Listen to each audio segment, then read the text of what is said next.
Hello student, कैसे बेटा?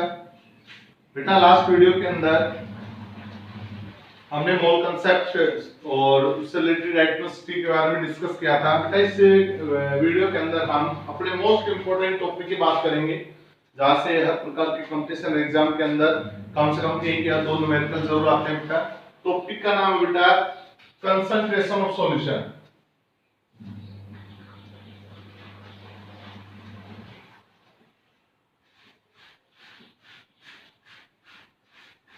आज का जो अपना टॉपिक रहेगा बेटा वो रहेगा अपना मोस्ट इंपोर्टेंट टॉपिक, जिसका नाम है concentration of solution.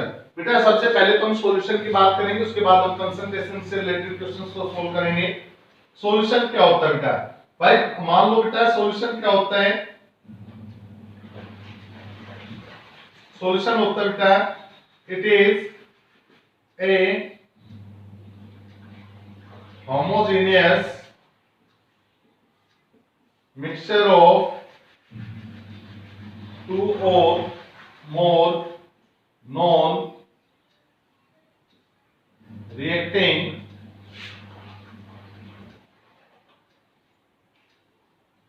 components. It is a homogeneous mixture of two or more non-reacting components in which their concentration can be varied under a certain limit. क्या होता है सॉल्यूशन?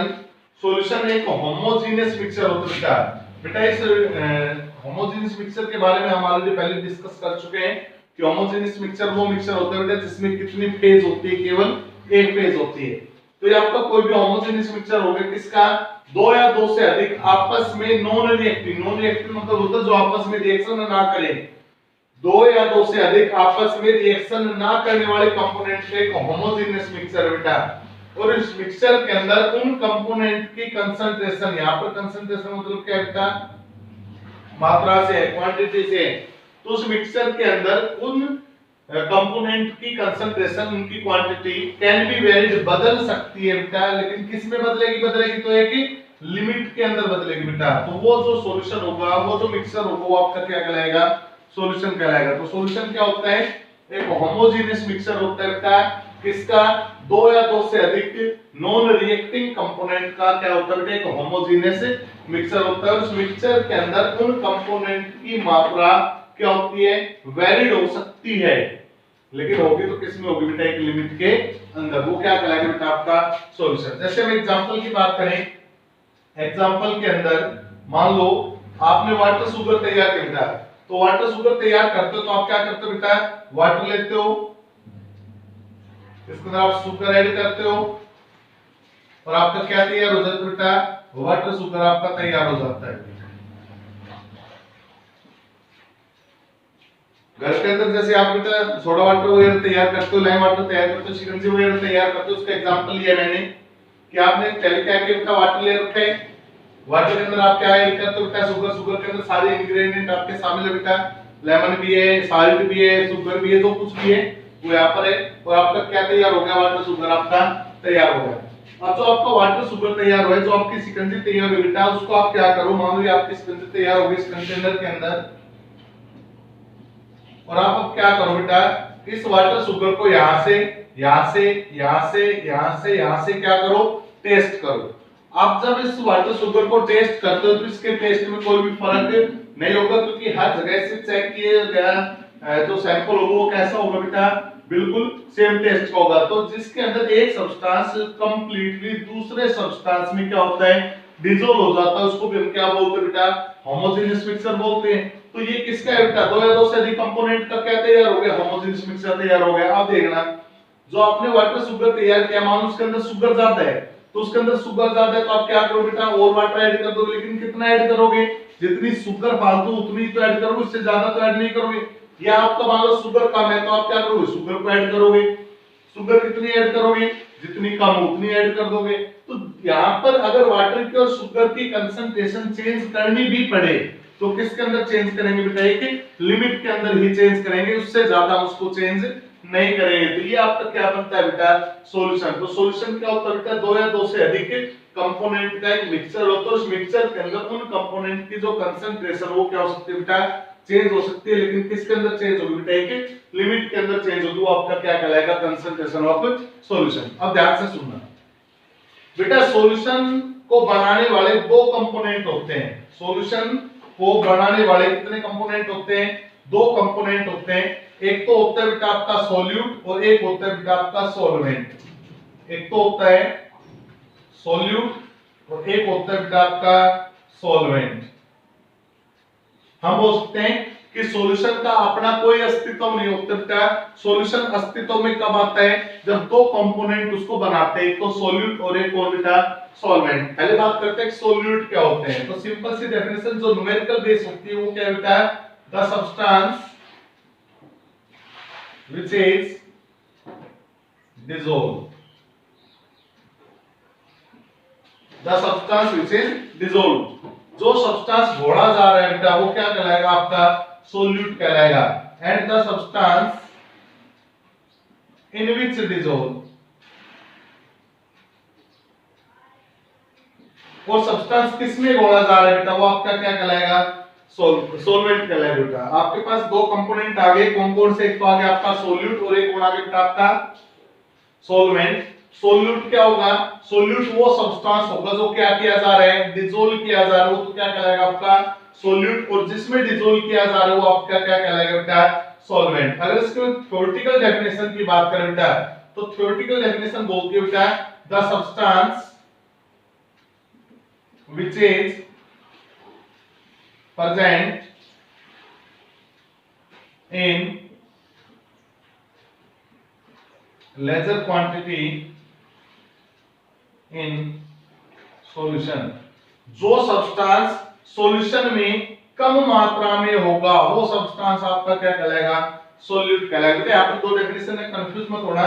ये डेफिनेशन हेल्प करती है numerical को सोल्व करने में। Numerical के अंदर अगर हमें डिटेक्ट करना हो कि हमारे पास सॉल्यूट कौन है, सॉल्वेंट कौन है, तो उसके लिए इस डेफिनेशन पे डिपेंड होना पड़ेगा बेटा। जो सब्सटेंस हमें घुलता हुआ नजर आ रहा होगा वो तो आपका क्या कहलाएगा, सॉल्यूट कहलाएगा। और जिसमें घुलता हुआ नजर आ रहा है वो क्या कहलाएगा बेटा, आपका सॉल्वेंट कहलाएगा। तो ये दोनों डेफिनेशन किसमें हेल्प करेगी बेटा, न्यूमेरिकल में। और थ्योरेटिकल आपकी डेफिनेशन एक्चुअली में ये होती है बेटा कि जो सब्सटेंस सॉल्यूशन में किसमें होते हैं बेटा, कम मात्रा में होते हैं, वो क्या कहलाते हैं बेटा, आपके सॉल्यूट। और जो एक्सेस क्वांटिटी में होंगे, जो एक्सेस क्वांटिटी में प्रेजेंट होंगे वो क्या कहलाएंगे बेटा, आपके सॉल्वेंट कहलाएंगे। जो सब्सटेंस सॉल्यूशन में कम मात्रा में होंगे वो क्या कहलाएंगे, सॉल्यूट। और जो ज्यादा मात्रा में होंगे वो क्या कहलाएंगे बेटा, आपके सॉल्वेंट। थोड़ी देर पहले हमने वाटर शुगर का एग्जांपल लिया था बेटा, तो वाटर शुगर के अंदर आप चेक करके बताइएगा, water plus sugar is equal to water sugar था हमारे पास, तो कौन सॉल्यूट और कौन सॉल्वेंट, सोच कर बताइए बेटा।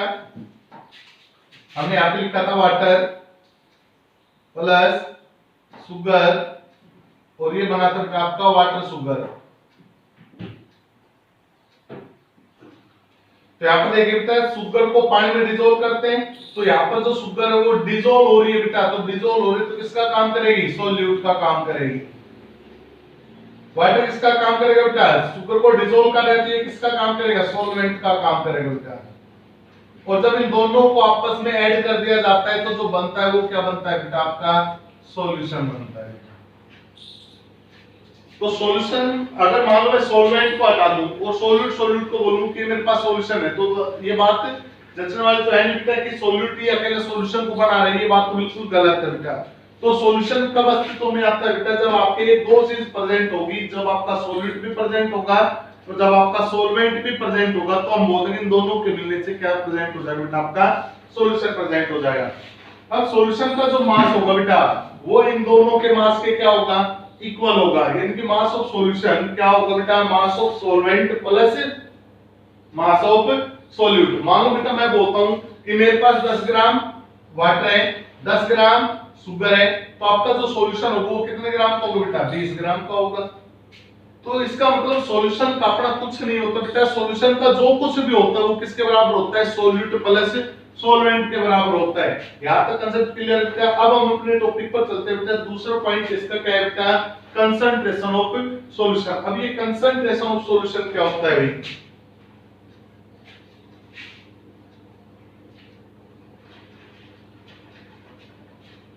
कंसंट्रेशन ऑफ सॉल्यूशन क्या होता है। मान लेते हैं आपके पास कोई एक सॉल्यूशन गिवन क्वांटिटी का सॉल्यूशन है, गिवन क्वांटिटी का सॉल्यूशन है, given quantity solution, given quantity का क्या है, आपके पास एक सॉल्यूशन, मान लो ये 100 ml है, 200 ml है, 300 ml है, कितना भी हो सकता है। अब आप ये चेक करो बेटा कि इस सॉल्यूशन में कितनी अमाउंट में सोल्यूट प्रेजेंट है। सोल्यूट की कंसंट्रेशन आप क्या करो, यहां पर कैलकुलेट करो। बस यही कंसंट्रेशन आपकी क्या कहलाती है बेटा, कंसंट्रेशन ऑफ सॉल्यूशन कहलाती है। तो दोबारा से सुनना कि गिवन अमाउंट सॉल्यूशन में सोल्यूट कितना प्रेजेंट है, वही सॉल्यूशन की क्या कहलाएगी बेटा, कंसंट्रेशन कहलाएगी। तो सॉल्यूशन की कंसंट्रेशन डेफिनेशन हो बेटा, the amount of solute that present in a given quantity of solution। बेटा सॉल्यूशन की दी गई क्वांटिटी में, सॉल्यूशन की दी गई क्वांटिटी में सोल्यूट कितनी अमाउंट में प्रेजेंट है, वो सॉल्यूशन की क्या कहलाती है बेटा, कंसंट्रेशन कहलाती है। कि दी गई क्वांटिटी सॉल्यूशन में, सॉल्यूशन हमें गिवन होगा बेटा 100 ml है, 200 ml है, 1 लीटर है, 5 लीटर है, 100 लीटर है, ये हमें गिवन होगा। तो गिवन सॉल्यूशन में सोल्यूट कितना प्रेजेंट है, वही उसकी क्या कहलाएगी बेटा, कंसंट्रेशन कहलाएगी। तो what is concentration, amount of solute that present in A given quantity of solution. कितनी अमाउंट में सोल्यूट प्रेजेंट है, किसमें, गिवन क्वांटिटी ऑफ सॉल्यूशन में, वो क्या कहलाएगी बेटा, उसकी कंसंट्रेशन। बात करते हैं इसको कैलकुलेट कैसे किया जाए बेटा। तो कंसंट्रेशन ऑफ सॉल्यूशन को कैलकुलेट करने के अलग अलग मेथड बेटा, जिनमें से हम पहले नाम सुन लेते बेटा। एक तो होता है आपका मोलरिटी, एक होता है बेटा मोलरिटी, एक होता है बेटा नॉर्मलिटी, एक होता है बेटा mass percentage, volume percentage, part पर मिलियन ppm, एक होता है बेटा आपका मोल फ्रैक्शन, एक होता है बेटा आपका फॉर्मुलिटी। ये आपके जनरल मेथड जो आपके सिलेबस में वो बेटा कि molarity, normality, mole fraction, mass percentage, volume percentage, part पर मिलियन, और लास्ट में कौन सा आता है बेटा आपका फॉर्मुलिटी। बेटा इन मेथड की सहायता से हम सॉल्यूशन की क्या कैलकुलेट कर सकते हैं, कंसंट्रेशन कैलकुलेट कर सकते हैं। तो आज हम एक मेथड पर डिस्कस करते हैं बेटा जिसका नाम है मोलरिटी। तो मोलरिटी को ढंग से सुनना और समझना बेटा इंपॉर्टेंट है, यहां से हर कंपटीशन एग्जाम में क्वेश्चन जरूर पूछा जाता है बेटा। तो मोलरिटी के ऊपर बात करते हैं बेटा कि मोलरिटी क्या होती है भाई, ध्यान से सुनना समझना। मोलरिटी क्या होती है बेटा, ये होती है बेटा the number of moles of solute dissolved per liter of solution। The number of moles of solute dissolved per liter of solution। बेटा मोल कंसेप्ट के बारे में हम ऑलरेडी पहले पढ़ चुके हैं कि मोल क्या होता है बेटा, it is a unit in chemistry. बेटा केमिस्ट्री में क्या होती है, कि यूनिट होती है। जैसे मास यूनिट क्या होती है बेटा, किलोग्राम, ग्राम। तो इसी प्रकार से किसी भी सब्सटेंस की जो यूनिट होगी वो क्या हो जाएगी केमिस्ट्री में, मोल हो जाएगी बेटा। तो सोल्यूट की कितनी क्वांटिटी, कितने मोल सोल्यूट के कितने मोल 1 लीटर सॉल्यूशन में क्या करके डिसोल्व करके, वो सॉल्यूशन की क्या कहलाएगी, मोलरिटी कहलाएगी। अगर हमें ये पता लग जाए कि कितने मोल डिसोल्व करके हैं तो हम क्या बोल देंगे भाई, इतनी मोलरिटी होगी इसकी। अगर मान लो आपको ये पता लग जाए, ये कंफर्म हो जाए कि सोल्यूट के 20 मोल डिसोल्व करके हैं, सोल्यूट के कितने मोल डिसोल्व करके हैं 20 मोल डिसॉल्व कर रखे हैं, तो आप मोलरिटी क्या बोल दोगे, आप बोल दोगे सर इस सॉल्यूशन की जो मोलरिटी होगी ना वो होगी 20 मोल पर लीटर, क्योंकि पर लीटर में डिसॉल्व करने पे, तो आप क्या बोल दोगे सर इस सॉल्यूशन की मोलरिटी क्या होगी 20 मोल पर लीटर। और बेटा मोल पर लीटर को हम बोल देते हैं मोलर, क्या बोल देते हैं बेटा इसे मोलर, और मोलर को रिप्रेजेंट किया जाता है बेटा कैपिटल एम से, किससे रिप्रेजेंट किया जाता है बेटा कैपिटल एम से। तो इसका मतलब कैपिटल एम किसकी रिप्रेजेंटेशन होगी मोलर की, और मोलर किसकी यूनिट होगी बेटा मोलरिटी की। तो इसका मतलब साफ है बेटा कि molarity is represented by capital M, कि मोलरिटी को किससे रिप्रेजेंट किया जाएगा बेटा कैपिटल एम से। तो मोलरिटी क्या होगा बेटा कि कितने मोल सोल्यूट के 1 लीटर सॉल्यूशन में क्या कर रखे हैं डिसॉल्व कर रखे, उसकी क्या कहलाएगी molarity. It is represented by capital M, और हमने इसको किससे रिप्रेजेंट कर दिया बेटा कैपिटल एम से। अब हमने मान लिया कि लेट बेटा मोल को किससे रिप्रेजेंट किया था हमने स्मॉल एन से, हमने मान लिया कि लेट एन बी। अब सॉल्यूशन में दो चीज होती है बेटा, क्या क्या दो चीज होती है, एक तो होता है आपका सोल्यूट और एक क्या होता है बेटा आपका सोलवेंट। मैंने सोलवेंट को ए मान लिया, सॉल्यूशन को मैंने क्या मान लिया, सोल्यूट को मैंने क्या मान लिया बेटा बी। सोलवेंट को किससे रिप्रेजेंट करेंगे ए से, और सोल्यूट को किससे रिप्रेजेंट करेंगे बेटा बी से। यहां पर मैंने क्या लिखा एन बी, एन कौन होता है बेटा मोल और बी कौन बेटा सोल्यूट, तो ये क्या बन गया बेटा मोल ऑफ सोल्यूट। हमने मान लिया कि let N B be the moles of solute that dissolve in V volume of solution। हमने मान लिया कि सोल्यूट के कितने मोल Nb मोल किसमें डिसॉल्व कर रखे हैं V वॉल्यूम सॉल्यूशन में क्या कर रखे हमने डिसॉल्व। देखो बेटा मोलरिटी का फार्मूला क्या बनेगा, अगर हम यहां से डेफिनेशन को देखें तो डेफिनेशन के अकॉर्डिंग हम क्या बोल सकते हैं बेटा मोलरिटी क्या होगी, मोलरिटी की डेफिनेशन देख रहे हैं बेटा मोलरिटी क्या आपकी मोलरिटी है मोल पर लीटर ऑफ सॉल्यूशन। तो ये तो होगा बेटा आपका moles of solute, moles of solute पर का मतलब अपॉन लीटर किसकी क्या होती है बेटा वॉल्यूम की, तो नीचे कौन आ गया बेटा आपका वॉल्यूम ऑफ सॉल्यूशन। और ये वॉल्यूम किसमें होगा बेटा हमेशा लीटर में, ये वॉल्यूम हमेशा किसमें होगा बेटा लीटर में, क्योंकि मोलरिटी आपकी पर लीटर के अकॉर्डिंग निकलती है। अब कोई कहता है सर अगर मान लो वॉल्यूम हमें किसमें गिवन हो मिलीलीटर में गिवन, अगर मान लो हमें सॉल्यूशन का वॉल्यूम किसमें गिवन हो लीटर की बजाय मिलीलीटर में गिवन हो तो क्या करें। तो बेटा सबसे पहले क्या करो मिलीलीटर को लीटर में कन्वर्ट कर लो। सबको पता है कि 1 लीटर में कितने मिलीलीटर होते हैं 1000 मिलीलीटर, तो मिलीलीटर को जब लीटर में बदलोगे तो 1000 क्या होगा बेटा 1 लीटर के क्या आ जाएगा नीचे आ जाएगा।